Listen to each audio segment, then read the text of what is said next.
so in this scenario, this is number 9 on your work energy review problems. We have a 56 kilogram student running at 6 meters per second who grabs onto a 10-meter rope and swings out over a lake. He releases the rope when his velocity is 0. What is the angle of theta when he releases the rope? So it's slightly different, using the same concepts of conservation of energy. So it's very helpful to draw out what we're doing. So there's this rope that is, this entire length is 10.0 meters. We have this person who's running at a velocity of 6 meters per second. This person grabs onto the rope. It's going to swing to some point here. We're trying to find what the angle is. Here the velocity is 0, final velocity. We'll treat this as initial velocity. We have to then figure out the key to solving this problem in order to get theta is that we have to have the sides. Right? In order to calculate theta, you're going to have 2 of the sides. Right now, we only have this side because if it's 10 meters here, if you're swinging on it, the rope didn't get shorter as you swung. So this we know has to be 10 meters. So what we're going to have to use or figure out is what this height is above the ground. So really what we're trying to figure out is this height above this surface. Okay, because that's our starting point. So we are using our conservation of energy, which basically is saying that, so we can look at it as, again, pi chi equals pef kef. We know that our final kinetic energy is 0. This is going to be some height there, which we're trying to figure out.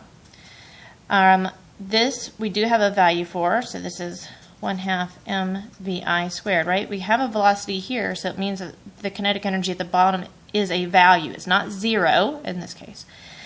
And at the very bottom of this path, there's no potential because you're grabbing onto the length of 10 meters, so there's no potential above a reference. So this is 0. So that leaves us with just 1/2 mvi squared equals mghf. So we can see that our masses will cancel. So when I say it's a 56 kilogram student, it doesn't really matter because we're assuming that there's no air drag. Remember the feather and the hammer and David Scott's experiment on the moon. In free fall, all things accelerate at the same rate, so regardless of mass. Okay, so that's why the masses here cancel. We're going to get, then we're going to multiply by 2 to get rid of this fraction here. 2 times 1/2 is just 1. And what we do to one side, we have to do to the other. So we have vi squared equals 2ghf. And, oh, we're trying to actually find height. I'm so used to trying to find vi or vf. Okay, so, well, we can still use it this way. Divide 2g is salvageable. So really we're trying to find the height. So height is equal to vi squared over 2g, which is going to be 6.0 meters per second squared over 2 times 10 meters per second squared. So 36 divided by 20 is 1.8, I believe. Yeah, 1.8. Okay, that is height. That has not solved the problem. We're trying to remember the problem says what is the angle of theta, but now we know this number is 1.8 meters. It's no longer a question mark. So if we do like a little dotted line over here, we have this height here.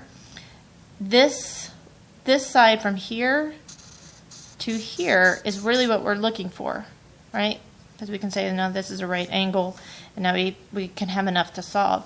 So this length here is our original length minus the height here. That's going to give us this value. So that number, so 10 minus 1.8 is simply 8.2. So this is 8.2 meters. Okay, so let me pull it out over here. So this is 8.2, this is 10, we're trying to find theta, this angle. So now we have, this is our hypotenuse, right? This is hypotenuse. We have our adjacent, and we're trying to find theta. So we can say cosine theta equals adjacent over hypotenuse. So we have cosine theta equals 8.2 over 10. Meter and meter cancel. That's going to give us cosine theta equals 0.82.